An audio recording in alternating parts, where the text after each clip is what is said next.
Dans le magazine de la mer, pour les fêtes, on a décidé de s'intéresser aux huîtres, les huîtres qu'on allait avoir dans nos assiettes à Noël.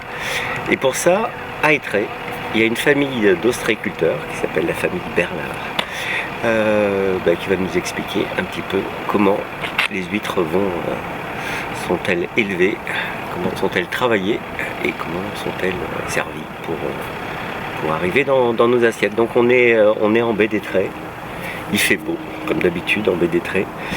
En plus ils ont un petit établissement qui s'appelle la Gigasse, qui est fermé mais où ils font la dégustation de leurs huîtres l'été. Et le bâtiment que vous voyez au fond, c'est là où on va aller les rencontrer.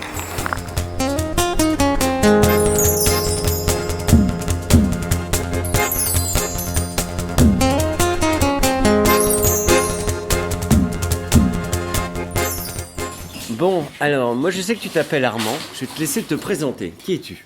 Alors moi je suis Armand, donc ça fait pas longtemps qu'on est dans le métier avec ma frangine, avec ma sœur. On fait les huîtres depuis à peu près 1 an, tous les deux maintenant. Et on s'est lancé dans le métier, on a repris l'affaire familiale du grand-père. Et voilà, dans la baie d'Étré. Dans la baie d'Étré. On est où précisément là ? Alors là on est chemin de la Gigasse à Étré, en bord de mer, dans la baie de Gotcho. Voilà.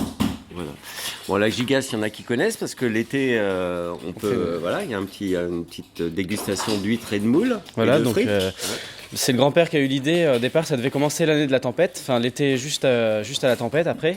Donc on a dû commencer plus tard à cause des travaux qu'on a eu à faire. Et on a ouvert la Gigasse en 2012, il me semble, l'été 2012, le premier été. Et on a été surpris, agréablement surpris. Du monde ? Oui, du monde. Bon, alors là, on va parler des huîtres. On arrive en période de Noël, donc j'imagine que ça bosse un peu. Alors là, on n'a pas encore commencé vraiment le calibrage pour les fêtes. On finit notre décollage qu'on avait à finir. Donc là, ils sont en train de décoller, de détroquer et de calibrer les huîtres. Donc ils calibrent en petites, moyennes et grosses pour les années à venir. Donc les petites, elles seront prêtes d'ici 1 an ou 2. Les moyennes seront prêtes pour la Gigasse cet été. Et les grosses vont être prêtes dès les fêtes. On pourra déjà les commercialiser. Bon, on va détroquer alors. On va détroquer. Alors là, je vois des huîtres sur un tapis. Et puis... ça s'arrête. Et donc, c'est ça le détrocage. Alors, je vais te demander de te présenter. Bonjour déjà, moi je m'appelle Séverine, je suis donc la fille et la tante des petits. Et ça c'est du détrocage qu'on fait, c'est le plus gros des boulots de l'année en fait, parce que ça prend beaucoup de temps. Et je fais ça avec papa. Ça fait 25 ans que je fais ça. T'as commencé à quel âge à détroquer ? Alors j'ai 44 ans, 20 ans, c'est ça, donc ça fait 24 ans sûr. Et on suit papa, et maintenant la relève est assurée avec les petits-enfants. Alors ça consiste en quoi le détrocage ? Là, c'est quand les huîtres poussent, elles poussent en paquet. Donc là, maintenant, il faut les mettre une à une. Donc il y a plusieurs tailles, donc on fait des grosses, des moyennes et on trie les petites qui vont à la pousse après aussi. Et là, elles viennent des poches, c'est ça ? Alors au départ, elles étaient sur des collecteurs, sur des tubes collecteurs qu'on a mis en poche pour faire une pousse. Et après, on avons retourné en poche pour repousser aussi. D'accord. Voilà. Donc, et les poches, elles sont où vos poches en fait ? La plupart de nos poches sont dans l'île Dorée, à Loie, à la pointe du Groin. On ira voir. Donc on voit bien qu'il y a des paquets d'huîtres et qu'il faut séparer. Voilà. J'imagine que c'est ça. Ouais. Notre gros outil, le voilà. Il a un nom cet outil, non ça... Un décolloir. Un décolloir. Voilà, c'est le décolloir. Ok. Pour décoller. Bon, tu vas me montrer comment on détroque. Je veux apprendre à détroquer. Bon, moi je veux un détroqueur. Attention. Parce que à chaque fois je me fais mal quand je détroque. Faut un gant. Et alors, tu tapotes comme ça. Là, on a là ici pour taper. D'accord. Pour un peu les décoller et on tourne. Donc là, par exemple, voilà. Hop, et je tourne. Et celle-là, je la mets où ? Là. C'est une petite. C'est une petite. Celle-là, va pas être bonne à manger pour Noël. Non, pour les mois de juillet, août. Juillet, août. Ouais. Donc là, elles retournent dans des poches et on les met dans les parcs à Loire. Voilà. Et après, elles reviennent là et on les mange cet été à la gigasse. Voilà, pour la gigasse. Impeccable. Bon pour la consommation. Bon, je vais essayer d'en trouver une pour Noël alors. Tiens, celle-là. Voilà. Là, il y a quelques moules. Ouais. Alors on les enlève. Pareil. Voilà, on nettoie bien l'huître. Là, c'est un 3. C'est un 3? Donc on peut le mettre tout de suite pour partir à la consommation. Ça, c'est 2 et ça, c'est 3? Non, ça c'est la moyenne et ça c'est tout ce qui va à la consommation. Le 4, 3 et 2. Alors, je le mets hop, Là-bas. là-bas. Bon, bah, impeccable. Mais c'est super long. C'est très long à faire. Ouais. C'est la... C'est ce qui est le plus long, en fait. C'est là où vous passez le plus de temps, non? Plus de temps, oui. Ouais. C'est le décollage qui nous prend beaucoup de temps. D'accord. Mais là, je sens que je sens que... Alors bien sûr, on en casse. Hein. Alors celle-ci, elle est vraiment pas belle. Ouais. Donc on la met à la poubelle. Bah, la poubelle. Sûr. Bah, c'est celle qu'on mange, nous, quand on va aller chercher sur les rochers, qu'on en trouve une comme ça. Alors, voyons ce qu'il y a dedans. Elle est quand même pas mal. Hein, Mais on peut pas la vendre. on peut pas la vendre, mais on peut la manger. On peut la manger. Bon, bah alors, impeccable. Bon. Bon, alors, on remonte la chaîne de détrocage. Moi, je laisse ça. Alors, je suis avec qui, là, maintenant? Marina, la sœur de Armand, et la petite fille à Armand aussi. Impeccable. Donc là, tout le monde détroque. Toi, tu détroques aussi. Voilà. Ah. C'est faut le faire. Donc je suis là aussi au détrocage. Ouais. Tu fais ça depuis quel âge, le détrocage? Peut-être 2 ans, ça fait que je commence à faire. 2 ans. Ouais, 2 ans. Et donc, toi, tu as repris aussi. Tu es dans l'entreprise familiale. Ouais. Voilà, je suis associée avec mon frère. Donc on a repris depuis le début de l'année et on continue et puis on essaye de améliorer un peu D'accord. pour faire de la vente plus directe. Donc par exemple, je suis devant le U à Saint-Rogatien, le petit U Express, le dimanche À la matin. sortie de Châtel, là, c'est ça? Enfin, qu'on va vers Celle-sur-Mer. Quand on passe par la Jarne. On passe par la Jarne. Oui, la Jarne, direction Saint-Rogatien et il y a le petit U Express devant. D'accord. Impeccable. Voilà. Bon, ben, on ira te voir. Il n'y a pas de Et souci. tu vas avec un gros camion, tout Et vous faites aussi Non, la vente- juste le la kangou. vente- La vente directe ici, Marie. Ouais. Oui, et toute la semaine, on fait la vente directe ici aussi. Bon, on ira voir le magasin. Ok. Bon, alors, on continue à remonter la chaîne de détrocage et je suis donc avec Armand. Avec le grand-père. Le grand-père. Voilà. Bon, alors, le grand-père, j'aimerais qu'il me raconte un peu pourquoi il a fait des huîtres. Ah ben le grand-père il a fait des huîtres parce que son grand-père faisait des huîtres, parce que son père faisait des huîtres. Et puis ça me plaisait quoi. Comme ça plaît à mes petits-enfants, pour la bonne raison, c'est que c'est peut-être un boulot difficile, mais c'est un boulot passionnant. Voilà. Alors, le grand-père, il faisait des huîtres où et comment? Alors le grand-père il faisait des huîtres dans la baie des Trés ici là. Et j'avais commencé avant de partir à l'armée, et puis dans les années 70, il y a eu la mortalité pendant 5 ans. On a arrêté, on a fait autre chose. Donc c'était l'époque du plein emploi, on trouvait du boulot. Et quand les huîtres sont revenues, la japonaise en 75, le grand-père l'a replongé dedans parce qu'il était en manque, quoi. Et puis voilà, puis on s'est mis à faire. On faisait beaucoup de demi-élevage, nous, c'est-à-dire des petites comme ça, à une époque. Après que vous revendiez, c'est ça? On vendait ça sur la Bretagne, et puis après les laboratoires sont arrivés, et les laboratoires, ils ont pris notre place. Alors, c'est pourquoi ils ont pris votre place, les laboratoires? Ils ont pris notre place parce que de faire des huîtres, faire de la triploïde, ce genre d'huîtres, c'est plus rentable, voilà. Mais nous, on veut pas faire ça, on fait du produit, comme font certains agriculteurs, du produit naturel à 100%, c'est tout, voilà. Alors, bon, on rappelle, la triploïde, c'est une huître qui est modifiée. Ouais, génétiquement modifiée. Alors, génétiquement modifiée, Ouais. et donc du coup, elle est pas laiteuse, c'est ça? Voilà, elle n'est pas laiteuse, ça c'est pour la... Elle est stérile. Voilà, elle se reproduit pas. Alors si on fait une comparaison à l'agriculture, imagine les maïs transgéniques, ils sont stériles et donc l'agriculteur il est obligé tout le temps d'acheter des graines à son fournisseur et vous pareil, les ostréiculteurs ils achètent le naissin. On va essayer de bien remontrer la différence entre huîtres triploïdes et huîtres naturelles on va dire. Alors, donc huître triploïde, on est bien d'accord, c'est celle-ci. Donc celle-ci, elle a plusieurs caractéristiques. La première, c'est que le cul relève. Donc ça ressemble un peu à un bec d'OP ou à un sabot comme les anciens avaient les sabots en bois. Ça relève et au doigt, quand vous passez votre doigt dessus, ça accroche un petit peu. C'est à ça que vous le sentez. Mais il y a des nouvelles triploïdes qui sortent aujourd'hui sur le commerce qui n'ont plus justement ce fameux bec de perroquet. Donc une des façons les plus simples pour les repérer, c'est la marque de captage que vous avez ici. Donc là ici on voit les stries de nos tubes. Donc ça prouve que notre huître a été captée naturellement en mer ou comme ceci. Les huîtres triploïdes ne l'auront pas parce que c'est des huîtres qui sont faites en laboratoire. Alors ces huîtres-là ont un pair. Donc le pair c'est le tétraploïde. Donc elle a 4 gamètes. À savoir, c'est qu'une huître naturelle n'en a que 2. Donc, cette fameuse huître tétraploïde, quand elle va reproduire avec une huître dite naturelle qui n'a que 2 gamètes. Donc, quand ça va se mélanger, celle-ci va en lâcher qu'une seule et celle-ci va en lâcher 2.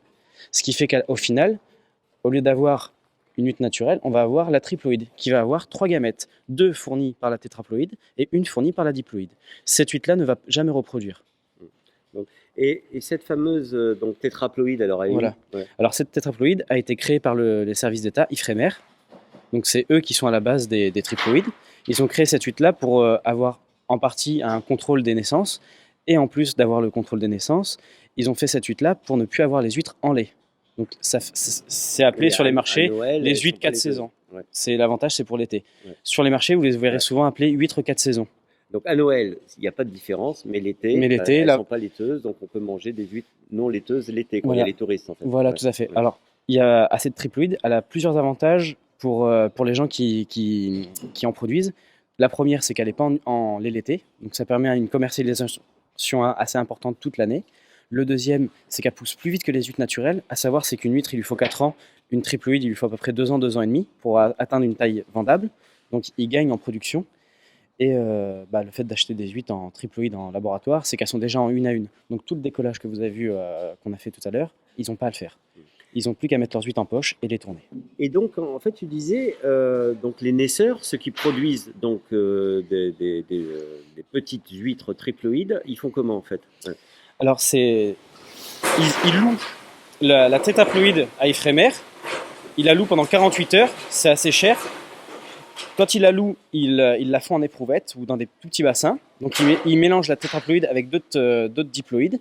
Quand la tétraploïde va lâcher sa semence, donc le lait, va lâcher le lait en bassin et les huîtres naturelles vont lâcher le lait en bassin. Donc tout ça c'est contrôlé en faisant des chocs de température, tout ça pour contrôler la naissance de A à Z. La tétraploïde va lâcher donc ses 4 gamètes, la diploïde va en lâcher 2 et quand ça va se rassembler, vont se rassembler en 3 gamètes. D'accord. Donc la tétraploïde a été modifiée, je pense au niveau des chromosomes, comme on en parlait tout à l'heure. Donc ils ont dû rajouter quelque chose pour pouvoir avoir 4 gamètes au lieu de 2. Très bien. Et après, on commence à entendre parler d'antibiotiques comme dans les élevages de saumon, comme dans les machins. À quel moment de la chaîne ça pourrait être utile en fait Alors à savoir, c'est que eux, en laboratoire, c'est comme à l'hôpital, il y a des maladies qui traînent. Enfin, je suppose. Donc, ce qu'ils font, c'est que dès la naissance, ils injectent dans l'eau des antibiotiques ou dans leur. Si vous avez déjà vu à la télé, ils ont des gros fûts avec ces vers, tout ça, c'est des algues en fait dedans. Enfin, ils disent que c'est des algues, il y a peut-être autre chose, on ne sait pas tout. Et en fait, là-dedans, ils mettent déjà les antibiotiques du fait que quand ils vont nourrir l'huître, ils vont la nourrir à la fois avec des algues et à la fois avec des antibiotiques. Nous, on l'a su il y a très peu de temps, on n'était pas au courant de ça. C'est un vendeur de naissin qui est venu nous démarcher et qui nous a dit vous inquiétez pas, dans les notes, il n'y a pas d'antibiotiques. Ce qui veut dire que dans les autres, il y en a. Ouais, donc ça, c'est des supputations, mais on pourrait imaginer que pour les rendre résistantes aux bactéries, aux saloperies, qui peuvent être aussi une explication de la cause de la mortalité de l'huître. On est toujours dans cette période de mortalité de l'huître où on s'en sort? Alors, la mortalité a légèrement diminué depuis les premières mortalités qu'on a eues, à savoir c'est qu'au tout début, on avait à peu près 80-90% de pertes. C'était quand ça? Ouais. Donc ça, c'était quelques années avant la tapette, c'est il y a une dizaine d'années de ça. En 2006-2007, ça a commencé les premières années de mortalité. On l'a toujours, mais c'est moins important. Moi, je dirais à peu près on a entre 60 et 65% aujourd'hui. Donc, pour produire comme on faisait avant autant, on est obligé de mettre beaucoup plus de collecteurs en mer. Donc, on a doublé notre production pour un résultat semblable.